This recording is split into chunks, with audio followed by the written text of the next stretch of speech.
ഉടമ്പടി എപ്പോഴും ഒരു നിലപാട് ജീവിതമാണ്. ദൈവത്തിൻ്റെ കൂടെയാണെങ്കിൽ ദൈവത്തിൻ്റെ കൂടെ തന്നെ. അപ്പം നമ്മൾ എന്താണ് ചെയ്യേണ്ടത്? നമ്മളെപ്പോഴും വിജിലൻ്റ് ആയിരിക്കും. എന്താണ്? ഞങ്ങളെ പ്രലോഭനത്തിൽ ഉൾപ്പെടുത്തരുത്, പണിയുണ്ടാക്കരുത് തന്നെ അർത്ഥം. കർത്താവ് പഠിപ്പിച്ച പ്രാർത്ഥനയാണ്. ദൈവത്തിൻ്റെ പക്ഷം ചേരാൻ പത്രോസിന് വാളെടുക്കാനുള്ള അവസരങ്ങൾ ഉണ്ടായിരുന്നു. പത്രോസ് വാളെടുക്കുകയും ചെയ്ത്. അത് കർത്താവിനെ തന്നെ രക്ഷിക്കാൻ വേണ്ടിയാണ് വാളെടുത്തത്. പക്ഷെ കർത്താവ് പറഞ്ഞ് അങ്ങനെ നീ വാളെടുത്ത് എന്നെ രക്ഷിക്കണ്ട എന്ന് പറഞ്ഞ്.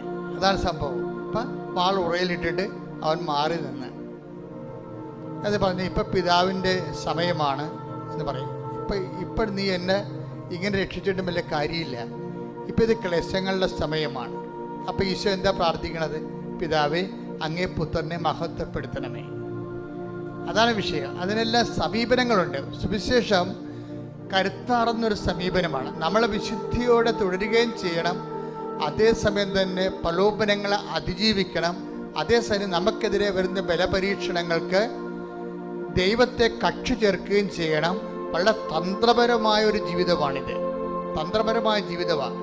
അത് യേശു ജീവിച്ച് തീർത്ത ഒരു ജീവിതമാണ്.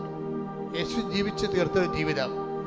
ഇതിന് നമുക്ക് മൊത്തം അനുകരിക്കാൻ പറ്റുമെന്ന് ചോദിച്ചു കഴിഞ്ഞാൽ നമുക്ക് ഓരോ മനുഷ്യനും അതിൻ്റെതായിട്ടുള്ള പരിമിതികളുണ്ടെങ്കിലും നമ്മുടെ ഭാഗത്തുനിന്ന് ഒരു സുവിശേഷ വിഹിതമായി ജീവിക്കണം എന്നുള്ള ബോധം ഉണ്ടാകണം.